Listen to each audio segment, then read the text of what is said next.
people who drink alcohol, not even over drinking, but just having normal amounts of alcohol in their lives, have less dopamine than people who don't. Things like hiking or playing with a child or cuddling with a puppy or, laughing harder than you've ever laughed suddenly come back to you this really organic sense of joy instead of the artificial kind of high that you might have been getting from drinking. Your blood pressure will drop, your blood cholesterol will drop, your inflammation in your body will drop, your gray matter in your brain will start to grow more, new neural pathways will be forming in your brain, your blood cancer markers they've studied actually drop as well. Like, it's so fascinating.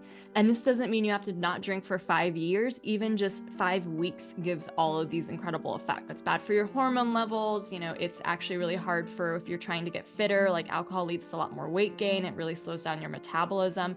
And I just didn't have those facts when I was a drinker, so it's like really nice now to actually know exactly what alcohol is doing. What would you recommend to people who their social life revolves around it and it's difficult for them to stop drinking? I really identify and look up to a lot of very successful non-drinkers. Like Tony Robbins, for example, doesn't drink. Deepak Chopra doesn't drink. Brene Brown doesn't drink. Gabby Bernstein doesn't drink. And I just see it as like this, almost like the secret of success that they've clued into, right? A lot of celebrities don't drink either. It's only the most intuitive people who reevaluate their relationship with alcohol.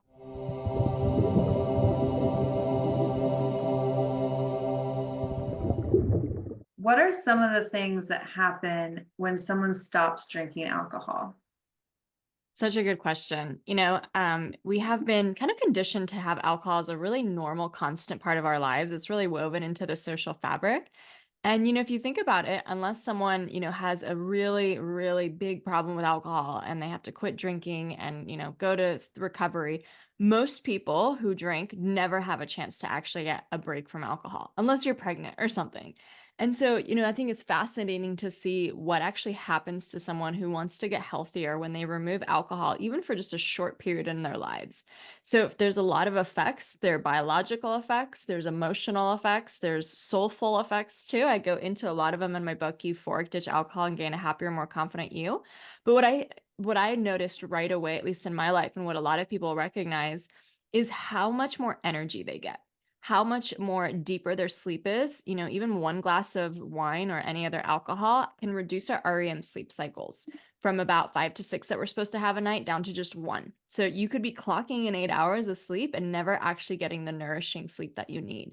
Because alcohol is also technically a poison, ethanol is something that the body needs to detox. Our body works overtime to try to rid alcohol out of our system.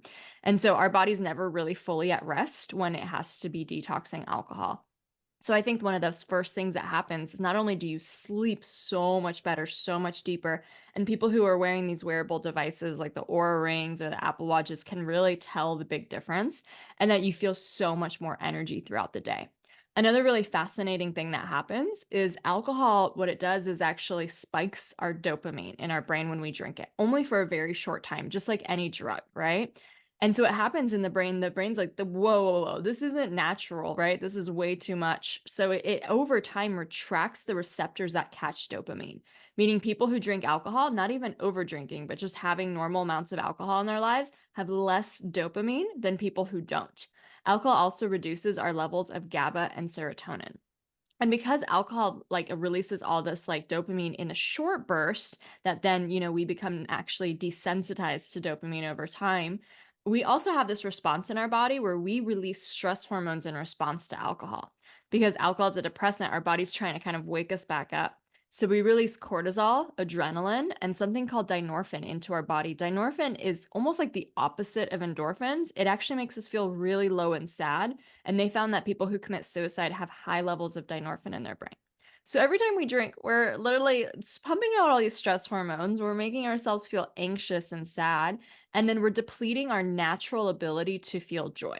And so for me as a drinker, basically, I wasn't someone who drank every day. I wouldn't consider myself having a rock bottom or a problem, but I did drink every weekend. And so basically I would have this like spikes over the weekend, and then just my body would go so flat. I would just have this low mood. I would feel just like, oh, I can't wait to get back to the weekend again. And what happens when you remove alcohol is your neurochemistry really rebalances. So not only do you cycle out all those stress hormones that lead to anxiety and sadness or just feeling kind of blah, you also kind of elevate your natural levels of dopamine and serotonin and GABA. And it depends on the person. It could take about 4 to 6 weeks to rebalance, but like usually what happens is people actually feel high when they take a break from alcohol because all of a sudden these things that felt really mundane or just not as enjoyable in life become super beautiful. A lot of wonder and awe starts to flood the system. And I know things like hiking or playing with a child or cuddling with a puppy or, laughing harder than you've ever laughed suddenly come back to you this really organic sense of joy instead of the artificial kind of high that you might have been getting from drinking. So that's really fascinating too, because a lot of people think that, and I did too, that alcohol makes you happy in the moment or that it makes you feel better in the moment, but it's at what cost? And actually, how much is it robbing you of your natural organic joy and natural organic sense of like really having this beautiful awe and appreciation about the world? I could keep going on and on because there's so many benefits, but your blood pressure will drop, your blood cholesterol will drop, your inflammation in your body will drop, your gray matter in your brain will start to grow more, new neural pathways will be forming in your brain, your blood cancer markers they've studied actually drop as well. Like it's so fascinating. And this doesn't mean you have to not drink for 5 years, even just 5 weeks gives all of these incredible effects. So it's really fascinating, if alcohol is a normal part of your life, to just take a break and see what happens. Wow. Okay. I'm glad that you brought up wine because I imagine a lot of people say, well, what about one glass of red wine a night? Isn't that good for your health? Isn't that good for your heart? So, are there more studies that say the opposite? I mean, because I know there's studies too for things like chocolate or really anything. You can find proof that it's good for you in some way, but really, if you look at it deeper, that there's more evidence that it's actually not good for you. Yeah, that's really fascinating. So when you look back at like where that idea came from and what studies it came from, there was one man in 1991 who was trying to explain the French paradox, why French people have less heart disease than Americans. And he thought to himself, well, it must be the wine, right? And then all of a sudden after that, all these really flawed studies started coming out that prove that a little bit moderate drinking is good for your heart. So this one person started this, the alcohol industry took it and ran with it and was like, yes, red wine is so good for you. And these flawed studies, what they would do is they would study people who stopped drinking because they were sick, right? Like people who got diseased and were sick, or people who really overdid it, like, people who like were drinking over drinking so much. So they're comparing that was their test group of non-drinkers, comparing it to drinkers. And so who was healthier? It was obviously the drinkers. And so as time goes on, what happens is now that we get these computers, we're able to like really synthesize data in a much better way. We take out those flawed studies, we put in better studies that are better designed, and there's no correlation whatsoever anymore with alcohol, like moderate drinking, to be protective for the heart. In fact, there's this landmark study called the Lancet study that studied over 195 countries and I think thousands and thousands and thousands of people over 20, 30, 40, 50 years. And it studied all effects of alcohol in their lives. And it found that there was absolutely no correlation, that actually there's no safe amount of alcohol, that there is no limit, because usually we're taught in a sense of like, we'll have this much, but don't cross this line, and that's safe and you'll be fine. Every amount of alcohol has some kind of risk relationship with our health. And so for women, especially, we actually have any more than 2 drinks a week radically increases your breast cancer risk, which is very different than what we've been taught about having a drink a day. And, obviously it depends on, how much you're drinking, but alcohol actually does raise our blood pressure. It does cause more inflammation in the body, which can raise blood cholesterol, and it causes the heart to beat faster. And without the related exercise, the heart actually gets less efficient at pumping oxygen and its aerobic qualities to the body. And what happens is it actually sags over time. So they've actually found that it is not good for your heart. It is not good for protecting against cardiovascular disease. Obviously, there's this compound in red wine, I always say it wrong, resveratrol. You would have to drink 18 bottles of red wine to actually get one dosage of that. So that kind of went a little too far too. And you can easily get those supplements or just drink, eat grapes or drink alcohol-free red wine if you still think that that's a benefit. So it's really interesting to see like when, something is considered healthy, how that industry really takes up, alcohol industry has the second largest marketing budget out of any consumer product in the world. The first one is cars, the second one is alcohol. So it's like there's so much that we as humans come to perceive about drinking and how normal and culturalized and social and moderate drinking that is really all being funded and paid for by this huge alcohol industry. And they've been found to have really similar tactics to what the cigarette industry used to do too. The cigarette industry used to be backed by doctors and all these studies showing that cigarette smoking is good for you and stuff like that. And it's not like there's no fear mongering here. It's just kind of like there's a lot of misinformation. And now there's so many studies and just so much proof how, it's bad for your hormone levels. It's actually really hard for if you're trying to get fitter, like alcohol leads to a lot more weight gain. It really slows down your metabolism. And I just didn't have those facts when I was a drinker. So it's like really nice now to actually know exactly what alcohol's doing. And if you still choose to drink, that's fine, obviously, right? But it's like knowing the full truth, I think is really, really helpful than getting this kind of misinformation that it's somehow good for you. It's a vice, right? Like it's not good for you. And I think that's it's if you decide to have some in your life, that's fine. But again, knowing all the facts, I think can be really helpful. Mhm. Yeah, when I started my health journey about 6 or 7 years ago, and I actually started paying attention to everything that I ate and drank, one of the first things I started looking at was the type of alcohol. I was not in any means ready to totally give it up. My whole social life revolved around it, all of my friends, everything that I did as socially was around alcohol. And so when I decided, okay, well, I need to give up gluten, I need to give up all these different food groups, I started looking at alcohol and realizing that gluten was in a lot of alcohol, and also that different types of alcohol affected me differently. So I started experimenting, and I would search for organic red wine, gluten free, and I would try that, and I would look at, the cleanest, best vodkas or tequilas, and I would only do vodka and tequila, but it had to be, the most expensive, gluten free, all of the things. And it turned out it didn't really matter. I would test it with my body, and I would have just a sip of something, and instantly my organs felt dehydrated, and I would have never been able to articulate that had I not felt it, but I literally felt dehydrated from the inside out, and it got to the point where it didn't matter what type of alcohol it was. So I just accepted the fact that my body has had enough of this, and I guess I need to move on. And yeah, so I guess what would you recommend to people who their social life revolves around it and it's difficult for them to stop drinking? Yeah, well, I love your story so much because, it really points out that unless you're like 18 years old, like nobody feels better with drinking. Like maybe for 20 minutes, but then definitely not Yeah. later, not the next day. Like our bodies always feel worse. And I think that's really, cognizant because especially if you're evaluating some different food groups, maybe you're like trying to decide like, what kind of style to be eating. Alcohol will give you the biggest clues on how your body doesn't like it. Like, right, the next day. And so it's really fascinating that it's not like some people do really well with alcohol and others don't. Like everybody like has to detox it. It is ethanol is a poison. Ethanol is the same thing we put in our cars. It's the same thing that goes into rocket fuel. It's the same thing that goes into paint thinner. You know what I mean? Like it is technically biologically a poison that the body has to get rid of. So it's just really kind of like, is alcohol even really a food or is it actually a drug? And I think that's kind of what we kind of forget because it has been looped into like a food and like, part of just like the, dinner scene or daily life kind of a thing. But we don't kind of make these same kind of arguments for cocaine or heroin. You know what I mean? We know how toxic they are. But yes, the social life.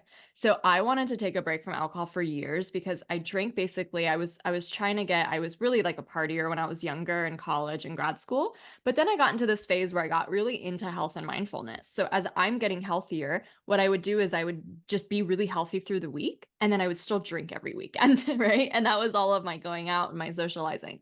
But every Monday morning, I felt horrible. I felt like a shell of myself. I just felt like I kind of went 2 steps forward with my healthy lifestyle during the week and then just 5 steps backward over the weekend, right? And for years, I was like waking up tired every Monday and I was just like, I just want to take a break. I just want to take a break. I don't want to have to drink. And then I would look at my social calendar and I'd be like, well, you have that wedding, you have that dinner party, you have this or that. So that like mentality kept me stuck for a long, long, long time. And so what I do find is happening is that, like I said, nobody actually feels better the day after they drink. And what's happening is I think that's actually embedding into our collective consciousness. There's this new alcohol-free movement going on that's been around maybe for the last like 7 years or so, where more and more people, without having to hit rock bottom, without having to like, say that they have huge, massive problems, are just deciding to reevaluate the relationship with alcohol. So it's actually becoming really popular and almost on trend. And there's a lot of mocktails and alcohol-free drinks that are coming out now. But I would say that like if you in your social circle want to start drinking less or not at all or take a break from alcohol, it's probably like very likely that there's some other people in your social circle that feel the same way. Or maybe they're not like as they may not be as intuitive enough to articulate it yet, but they're getting the same feelings from alcohol. This kind of like love hate or like they don't like the effects completely. And so I find that when you decide to like take a break from alcohol and do so in the social circles, it actually inspires other people. It actually is like you're being like a role model and a leader for something that is kind of like calling out the elephant in the room. And there's simple things that you could say, for example, like, "Oh, I'm taking a break and I've never felt better." Or, "I'm taking a break for my health." Or, "I'm not drinking right now. I feel amazing. Thanks though." And it's kind of hard for people to argue with that because when you lead with like, "I'm feeling better," and inevitably you will, maybe it takes like a week or two to rebalance and kind of like detox and stuff like that, but inevitably you'll feel so much better. It's kind of like, well, I don't, why would you drink and make yourself feel worse? And why would someone want you to do that? Right.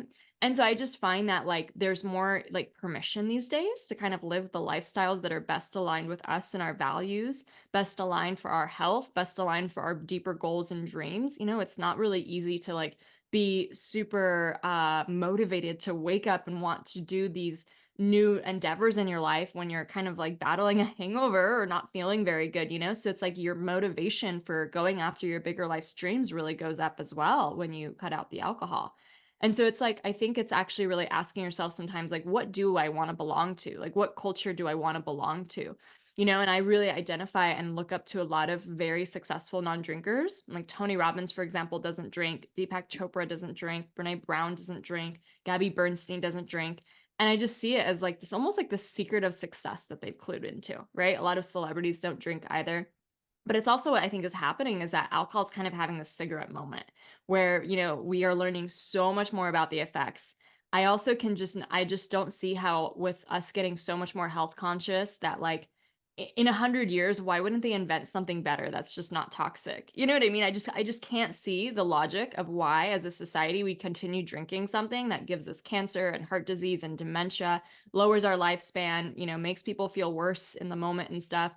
And so I just see one trend. I only see the more kind of awakening, people awakening their relationships with alcohol and kind of reevaluating them.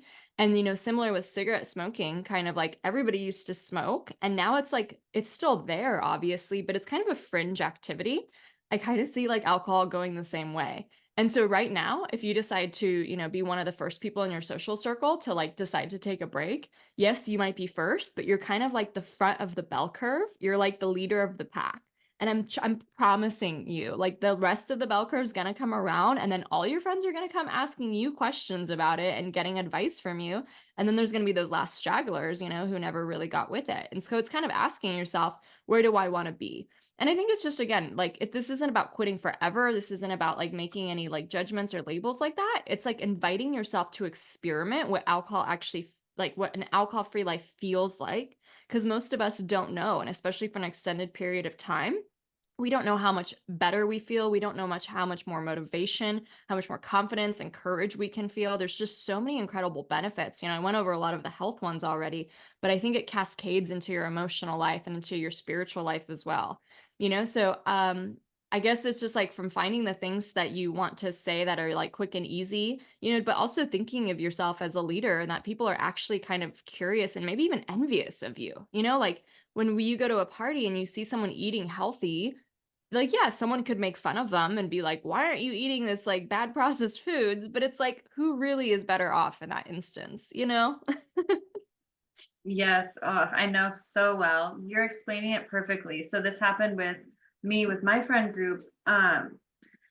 Yeah, I felt like I was the first one, and then and that'll happen, right? Like, and you might actually not lose friends, but you might actually not have as much in common with some of the friends for a little while, and then they do come back when they do jump on the bandwagon. And or if they don't, it makes space in your life for other people to come in that are more aligned with your new beliefs or your new lifestyle, and it opens up other doors and new possibilities for you. And yeah, that's, I mean, what you just said is just spot on, exactly how I've experienced it myself. And another thing you said, it doesn't have to be forever. I was just talking to a friend about that the other day. It's like, I haven't drank in years, but I'm not closing the door on it. I'm same thing with gluten. Maybe I'll have gluten again somewhere in some way. But as far as alcohol, I would love to have it again if it's an experience. If I feel drawn to it. I mean, like if I'm in Italy and I get to stomp on the grapes and make my own wine or something like that would be something special that I would love to, opt into and experience that. But yeah, other than that, it's like you get to a point where you don't even think about it. But I love that. Okay, we covered the social aspect. What are some other common challenges that people face when they try to quit alcohol?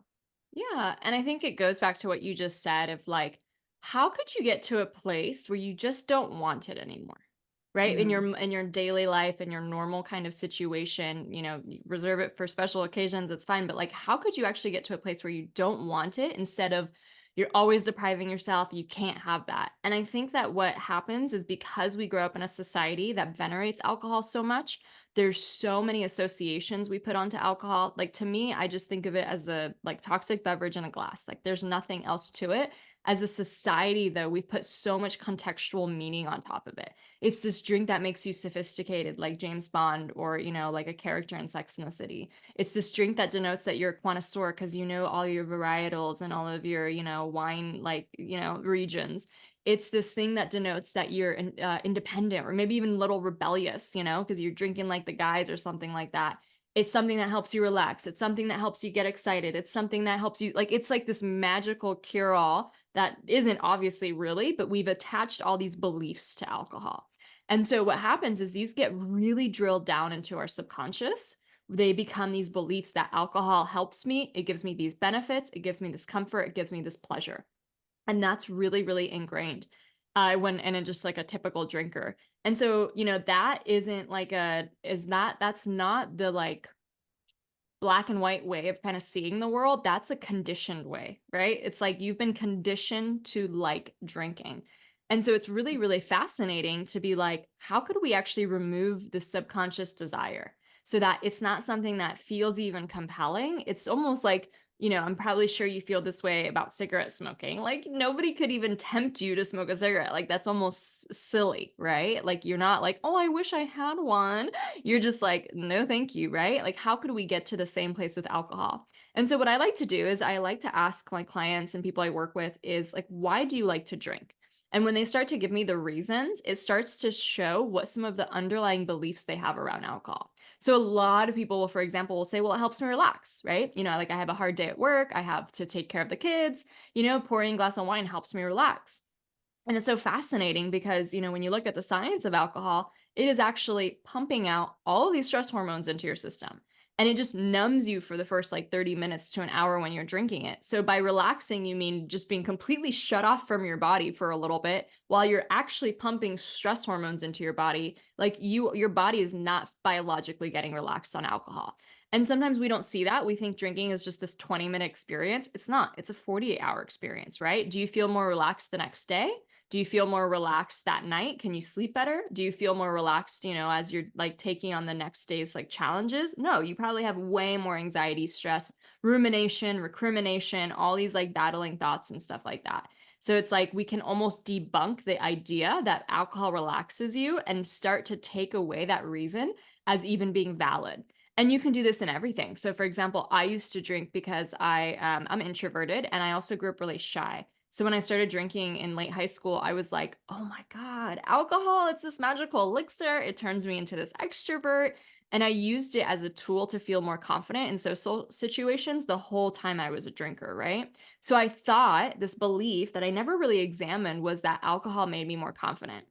There's no way that was true. Alcohol actually embarrassed me. Alcohol created little wine teeth stains, right? Like, but there was also this like deeper subconscious thing going on where, I was like telling myself almost like I'd come to a party and it's like, Carolina, you're not good enough. Nobody actually wants to talk to you. You have nothing interesting to say, but here, have this drink and you'll be better, right? Like, how is that actual real confidence? Confidence can only be found within.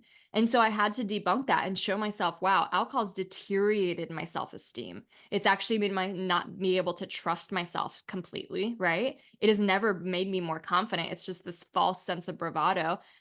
Confidence can only be found within.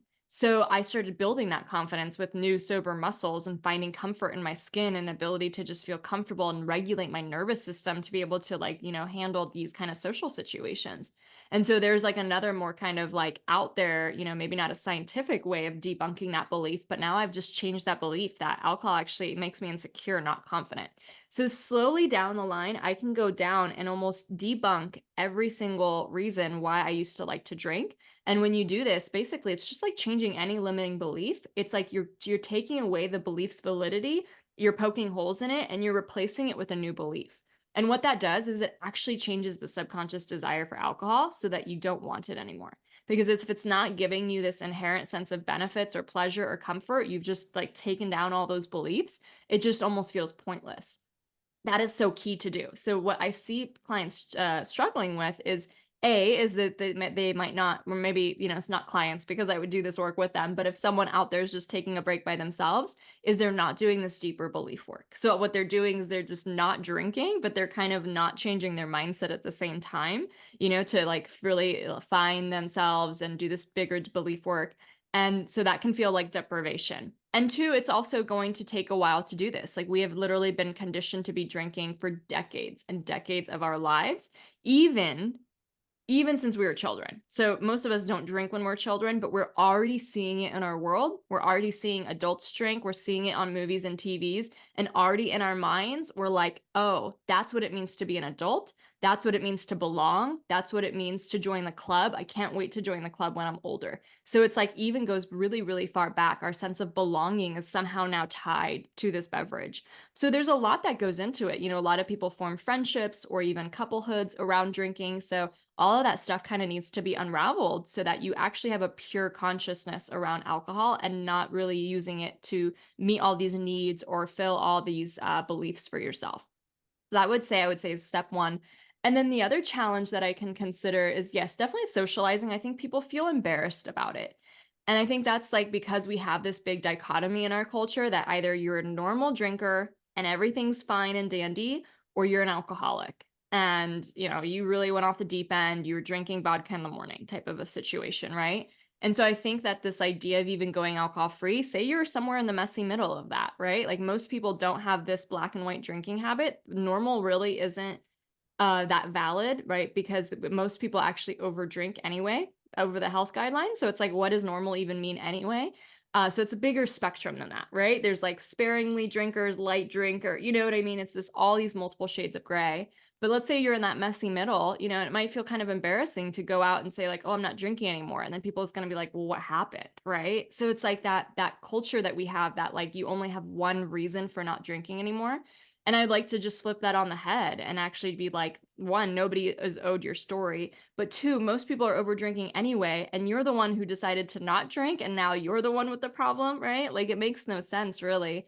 And like really see yourself as that leader and almost as this embodiment of like what the most confident, most successful, most healthiest people would be doing anyway, would be not drinking. So learning how to have confidence, I think when you speak about it can be helpful too. And then I think at last, what can happen too is that sometimes things get really good. I mean, most of the time, right? Like your health is improving. It's so much easier to stick to a healthy routine. Like you wake up with a headache or a slight hangover, you don't feel compelled to work out. Or if you do, it's because you're punishing yourself, It's easier to eat better. It's easier to just stay like aligned with your intentions. It's easier to then your confidence grows, your self-love goes, you're really taking care of yourself in a beautiful way. There's so many gifts that happen. And so the last challenge I see is actually really this phenomenon called the upper limit, where things get so good in your life that you're like, oh, some shoe's gonna drop now. Something's gonna happen, right? And sometimes like self-sabotage or other kind of elements can kind of come through when we're just not used to things being so good in our lives, which is really fascinating. And it's a common human phenomenon. Like it's just that capacity to like, it's deservingness. Like, do I really deserve things to be so good with my health? All these areas of my life, for example. And so that's just like another thing to watch out for. That happens usually like a few months down the line, which is really interesting. It obviously can, change some relationships, but I think 9 out of 10 times, like especially if you have a partner who drinks or, you do it with your husband or some wife or whatever, I always believe that it actually can bond you closer together if one person decides to stop drinking because it forces you to reevaluate how you bond together and you can actually start being more intentional about spending quality time. So it's like to most challenges, there's always a solution that's actually growing you. That's actually making you a better person, a better partner, a better friend. Like a lot of people struggle with boundaries and people pleasing. And so when you take like alcohol out of the picture, it's like, oh my gosh, I just want to make this person happy and drink because they're hosting, or I just want, I don't have these boundaries. So, what a beautiful personal development exercise to actually learn to feel your emotions, learn to stand up for like what you want, your intentions and your values, and also like take away people pleasing and be fine going your own way instead of doing what everyone else is doing. Like, it will grow you as a person. The self discovery you will get from it is going to be massive. Yeah. Oh, speaking of it, it numbs your emotions. It makes it so you can't feel things and you suppress things and repress things. And then they manifest as physical ailments and symptoms in the body. And then you pretty much do it again. You start in this cycle to feel better, then you drink more, and it just continues to suppress that. And we need to feel our emotions in order to let them go. Yeah. Absolutely. And sometimes we need to feel those to actually make shifts in our lives when something's not aligned. I know a lot of people who drink because they're stressed out from their jobs. And it's like, I mean, there's a million jobs out there, right? Like there's solutions to these problems. Like maybe there's a better position for you. Maybe there's a different company. Maybe you're supposed to be an entrepreneur and work for yourself, but we can't even examine those options if we're always numbing the symptoms Mhm. and just Yeah, calling it and normal. right? Yes. And another, as far as the job thing, I remember one time someone that I knew had a friend who got fired, and they thought it was an unfair decision, that they shouldn't have been fired, and they wanted everyone to go and basically protest it on social media. And I had to sit with that for a moment. I'm like, but what if this person's getting fired because something better is coming? Maybe they're not supposed to be there anymore, and this is the way that it had to happen. So I mean, it's the same way with alcohol. You don't know what's on the other side of giving it up, but everything takes energy. And so once you make space and you stop something, it's going to be replaced by something else. And if you're Yeah. giving up alcohol, it's going to be replaced by something better, because I mean, unless you're replacing it with like cocaine or something. Which You know?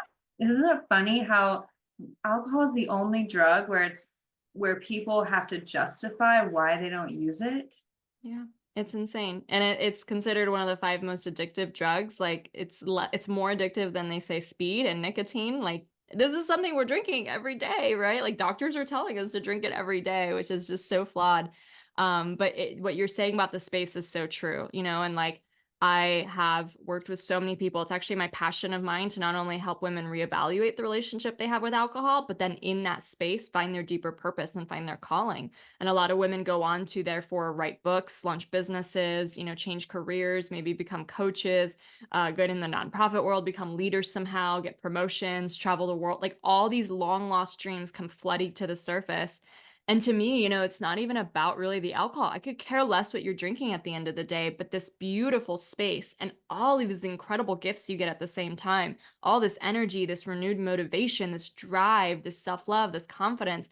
all of it adds. And then if you're listening to your emotions to actually know what you want out of life instead of numbing them, like I've just seen the most incredible transformations. I will forever be kind of sold on this alcohol free lifestyle. Obviously for me, it's like something I'm bought into, but it's like I keep seeing the evidence over and over what a huge dramatic transformation it makes people's lives from things you would never think have anything to do with drinking, right? Like just the confidence that soars because a lot of people think that if they ditched alcohol, they wouldn't be happy, they'd be feel deprived or just kind of left out. And so when you do it in a way where you're actually ecstatic about it, and I wrote my book, it's called Euphoric for a reason, right? It's because like you literally get euphoric when you ditch alcohol. It starts to breed this thought like, I never thought I could do this and be happy. What else have I been limiting myself around? Like, what other stories have I been telling myself that I can't do? I used to not think I could be an entrepreneur. I used to not think I could be an author. I used to, just think so many negative things about myself that literally ditching alcohol for me, the biggest thing that happened is belief in self, right? Over self-doubt.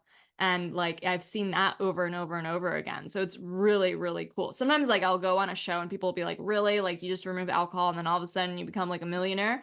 And I'm like, yeah, it's a lot more feasible that way than the other way. Yeah, yeah, more likely to happen than if you are drinking. Yeah. I was a lot like you as far as my 20s. I was just so shy. And I mean, even before then, but in my 20s, I really used alcohol as a crutch. And I would drink before going out to drink to have the confidence to go out. And I would drink before going on a date. I would drink before going to speech class to give a speech in college. And I mean, I remember I'd have some type of tumbler and I'd have wine in it and I'd take it with me because I would just be so nervous. And I didn't know that whole time that I was just, coping with my emotions and using alcohol as that Yeah. crutch. And Yeah. it's so fascinating because most of us start drinking when we're like before our brain's fully formed. So a woman's brain is fully formed around the age of 25 to 27. We're all drinking way before that, right? We're drinking from like who knows, 13, 18, 21, whatever it is. And it's like we aren't able as teenagers and young adults sometimes to cope as much with life. Like that's part of the learning lesson that we get through being an adolescent. But it's kind of interesting that now that we're 30, 40, 50, whatever age we are, that we're still using the tool that like our younger self needed without reevaluating, do I still really even need this? Am I the same 20-year-old who's so like shy and nervous that I need this tool? Or maybe is it time to kind of stand on my own 2 feet? So it's not even demonizing alcohol, like, right? Like I partied, I did all that stuff when I was younger. And sometimes you need that to have the contrast now in your life to like really appreciate what you really have now and to be able to learn and grow. But it's fascinating too that like sometimes these crutches, like we formed a long time ago and then never even learned how to handle them on our own. That might not even be like it could be perfectly something you could handle today. You know what I mean? As like a fully formed adult who has gone through life and all this kind of stuff to be like, I don't need alcohol to feel confident. Like that's silly. I need to just practice it a little bit more. That's all. How can someone identify if their relationship with alcohol is problematic? Yeah. So I am someone who wants to help people ask the right questions. So, when we ask, am I drinking too much? Am I an alcoholic? Do I have a problem? Those are actually really hard questions to answer because compared to who? If you're going to compare yourself to Nicolas Cage from Leaving Las Vegas, then no, you don't have a problem, right?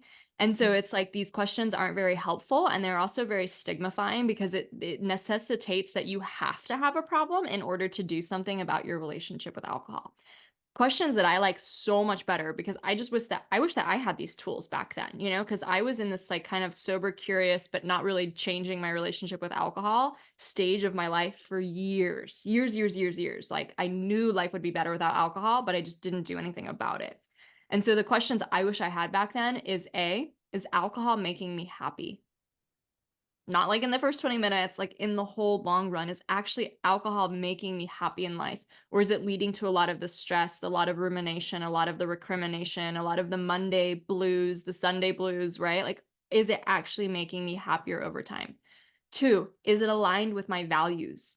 So if my values are health or mindfulness or treating my body correctly or, connection and presence, if my values are success or purpose, is alcohol helping me achieve any of those things? And that's the thing, is that when alcohol is unaligned with our values, it almost doesn't matter how much or how little you drink, it's going to be painful because it's not helping you live out the things that are most important to you. And your values could be completely different than mine. Everyone could have totally different values. So it's a very unique exercise to go through. But once you identify your top values, if alcohol is not helping you reach those, it's always going to feel painful because it's not aligned with what you want most in the world. And there's this really good quote by Napoleon that's like, you have to choose what you want now versus what you want most.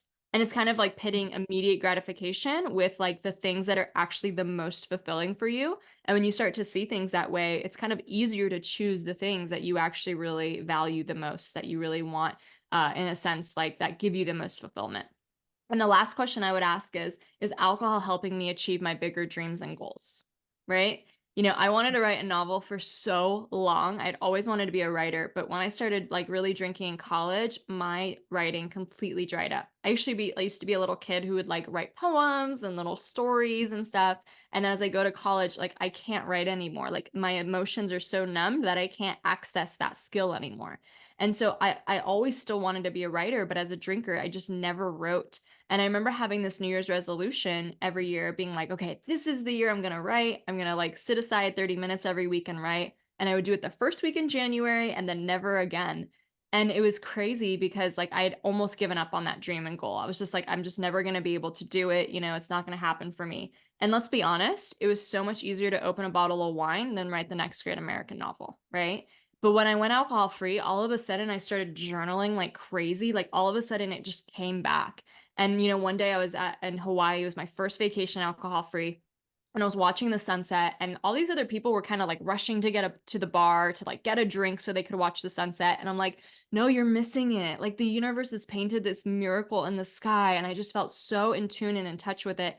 And all of a sudden, the word euphoric came to me. And it was like, you are meant to write a book. You are meant to launch a business. You are meant to like share this message with the world. And then literally a week later, every single chapter of my book that was written 4 years later, that actually came out 4 years later after that, came to me in like a download. So it's like this writer's block just vanished for me. And I just became really prolific and really out there. And so that's like a lived experience of like, that alcohol, like removing it really helped me achieve my bigger goals and dreams. But even if you still have alcohol in your life, like you have to just be honest with yourself. Like, is it helping me do the things I want most in my life? Is it helping me get closer to the people I love? And at first it can seem like, yeah, well, we're bonding over alcohol, but like, how insular does it get when alcohol is in your brain when you're trying to have a conversation with someone? Like you almost stop listening. You're just like, when's the waiter coming around? You get kind of in your head. And then especially if you drink more, obviously you really disconnect from your brain. So it's like presence really truly is cultivated with our full consciousness, with our full presence. So it's just like all these things in life that we say we really want, just kind of asking ourselves, does alcohol really help me have those or does it detract from those? And I think we just get so many better answers. And so what happens is most people find they have a complicated relationship with alcohol, right? They like it for some things, they don't like it for other things. And since we've been drinking for so long, it's just really fascinating to say, well, what if we take a break? Or if we've already taken a break, what if we do it again with this time working on our mindset and changing our beliefs? Like it's just really interesting to continue experimenting with a life that actually serves you. Just like you probably done with food and other healthy habits, instead of just doing what everyone else is doing and thinking it's just normal and there's no reason to change. You're getting the clues from your body, you're getting the clues from your intuition. I remember that sign from my intuition every Monday morning when I was going through my cycle of like drinking on the weekend. Every Monday morning, I heard this voice say, you're meant for more than this. Every Monday morning. And I totally didn't listen to it for years. So it's like, I think if you're getting that intuitive pull, it's not a sign that you're drinking too much and now you're in trouble and you have to quit drinking, right? That's the kind of like old school mentality. It's actually a sign, I think, that the universe is tapping you on the shoulder and being like, hey, we've got really big, beautiful things to do. You have a really big purpose on this planet. We don't have time for this silly toxic beverage. Mm-hmm. And it's Yeah. exciting, right? Mhm. It's only the most intuitive people who reevaluate their relationship with alcohol. Yeah. And I mean, if you're even watching this or this far in this interview, this is 100% the biggest sign that you could have as far as reevaluating that relationship. Question about your book. What can readers expect to learn and achieve from reading it? Yeah. So I wanted to write like a book that really shares like all the incredible benefits of taking a break or going alcohol free. So it's kind of categorized like that. Like, here's all the benefits you'll get for your body. Here's all the benefits you'll get for your mind. Here's all the benefits you'll get from your soul. Almost to get someone so excited about this idea of, going alcohol free. And then I include an 8-week plan. So the 8-week plan not only helps you change your mindset and tackle some of those like limiting beliefs, but also just gives you tips like, okay, here's what to do with socializing. Here's what to do with vacations. Here's how to make new mocktails and stuff in your life. So it's like a really good kind of primer to just start asking those questions, reevaluating, and then trying it out for yourself. It's really positive. It's not about how much you're drinking or how little you're drinking. Like, I could care less about that. We all kind of have, like, unless you grew up in Saudi Arabia or somewhere else where alcohol is literally illegal, most of us, for the most part, have had some kind of relationship with alcohol. And it's just a matter of like, do I want to put some consciousness and shine some light and actually ask some bigger questions about that to see if it's serving me or not? That's why I say it's only the most intuitive people who actually reevaluate it. So I think the book is a beautiful first step to start asking yourself these deeper questions, and also just get really excited about some of the incredible benefits that happen. It's a totally different way to make behavior change than when someone just tells you something is bad and don't drink it, and then, you know what I mean, like, that just doesn't work. I think we actually have to change our mindsets.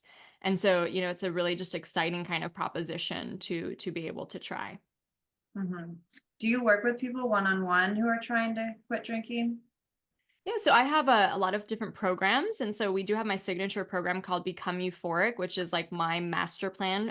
It's a 4-month program to really change your desires for alcohol and make it insignificant. And there's definitely one-on-one support there that you can get if you want to. And then, like, after that, I'm so passionate about that space that you create when you ditch alcohol. So I also have a program called Become Emboldened to help newly alcohol-free women find their deeper purpose. And then there's so many people who just like fall in love with this lifestyle. They want to like share it with the woman behind them. So I also have a 5X certification program where you get certified in 5 different modalities. It's an ICF approved program as well, if you're interested in, becoming a coach or helping other people as well. I also host retreats around the world. So, if you're looking for community and like just a beautiful experience in a tropical destination, we got that going on. So definitely a lot of different things to check out. It's all on my website, euphoricaf.com. But yes, for sure, there's definitely the support in changing your relationship with alcohol. Wow, that's incredible. So no matter where you are, whatever phase you're in, Carolina has you covered. All of those links, all of that will be in the description, of course. Is there anything we didn't cover yet that you would like to share? I think we really covered a lot of it. I mean, I'm so excited about this. And again, it's really not like anything to do with how much or how little you drink. It's not to do with quitting forever. It's really hard to get started if that's what you're telling yourself. I have to quit forever. It's kind of just being experimental. It's being curious, inquisitive, and kind of peeling back the layers of like, even how you shared with us today. It was so beautiful about how when you were younger, you needed alcohol to feel more confident in those situations. It's so interesting to also kind of piece together like our own kind of alcohol stories of like why we came to need it, why we came to look at it this way, and kind of unravel that and become so much stronger on our own 2 feet and find that we can meet our needs in such beautiful ways without such negative consequences. And I think that's really, really special. And I think just the emotional intelligence and emotional growth, spiritual growth, intellectual growth that you get from this journey is so amazing. When someone doesn't need alcohol, it's because they're like their nervous system is regulated. They're happy, they're fulfilled, they're like can meet their needs in beautiful, healthy ways. You know what I mean? And I think for so long we've been taught as alcohol is this such a tool of glamour and a tool of sophistication that like we have this kind of skewed view of it. But it's so funny because you know how like alcohol is portrayed a lot in TV or movies, like in Sex and the City, they're drinking a lot, or, maybe in Scandal, she's pouring red wine a lot, or it's always in these movies and TV shows. It's uncanny how many times that lead actor actually doesn't drink alcohol. So it's like that Mhm. beautiful skin and the radiant hair and all the things you're seeing, and then they're drinking alcohol. They're not actually like compatible, right? Like it's actually the fact that they're probably like don't drink or don't drink that much, and that's like what you're seeing. So it's almost like I think we have to recognize what's an illusion and like what true health really looks like. You know what I mean? And be willing to like be the different one, or the I like to say the wolf among the sheep, and really carving your own way and doing things that fit for you and your life, and not just this habit we've kind of picked up as a society and we do just because it's kind of historically relevant. You know what I mean? Mhm. definitely. Another thought that popped in while you were talking is common doesn't mean normal. If it's common, it doesn't make it normal.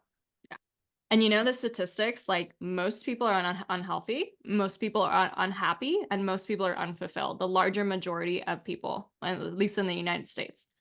Why would anyone want anything to do with like normal or like what's most common, right? Like you were born to be exceptional, you were born to be extraordinary, and it's kind of starting to think of it that way that it kind of changes the tone of why you do things differently. Yeah, we're meant to be in love with our lives, not just kind of wait until the next time we get to, clock out or pour a drink. Yeah. Yeah. I have one final question for you. And that is, what is your number one health tip? Whether it's mindset, diet, and nutrition, physical, emotional, just the one piece of advice that you would like everyone to know. Yeah. Well, I mean, obviously we've gone on and on and on about the benefits of alcohol-free living, so I'll let that one sit. But I think like when it comes to like daily health and vitality, I think for me sleep is just so important. And that was something, I stopped drinking when I was 30, but I was already well into the wellness world by then. So I was really careful and particular about my sleep, even as a drinker. And so the fact that like learning that even one glass of wine was robbing me of all that precious REM sleep was just there was a reason why I was so exhausted back then, even when I was still trying to clock in all those hours. And so like, it's fascinating, but since I'm not releasing those stress hormones in my body is like that level that alcohol does, I used to wake up at like 3 or 4 a.m. and couldn't go back to sleep or just have that kind of fragmented sleep in the early morning. I'd wake up to go to the bathroom. Like it's so delicious now. I go to bed and I wake up like 8 hours later and that's the deepest sleep and nothing interrupts it. And I'm just like feel so refreshed every day. So, obviously the alcohol free part is to do with that. But, focusing on sleep, I think is like one of the most critical building blocks of all health because like when that's off, then, it's a little harder to even want to do the other things. And obviously there's a time in it, if you have a young infant at home or, stuff is going on, there's going to be times and phases in your life when it's just impossible to really prioritize it in that moment. But in general, I think it's just what makes the night and day difference and how you feel on any given day. I'm still stuck on the fact that you said you stopped drinking when you were 30 because you look like you're 25. So there's a benefit right there. But yes, on the topic of sleep, the most healing happens when you're sleeping too. So your cells, they're doing the deep healing, all of your organs, everything's doing the deep healing. So the sleep is just, yeah, it's the most important. Thank you. Yeah. I'm almost 37, but it's sweet. Wow, amazing. Okay, thank you so much, Carolina. This has been such a pleasure. I'm so excited for everyone to get this information and to help spread this message because I am totally on board. Alcohol free is the way to go. Well, thank you so much for this conversation. If anyone's interested in the book, you can just go to euphoricbook.com. It's available in multiple countries, so that's the best place to find it. Or check out Euphoric and Amazon. You'll find it right away as well. And if this conversation was interesting to you, your listeners, like feel free to DM me. I would love to hear any questions that this like conversation brought up for you, or anything you might want to share. Like I really am heartened by hearing from you guys. So if you have like a anything that this brought up for you, please feel free to DM me on Instagram at euphoric.af. And I really appreciate the time today. This is so fun.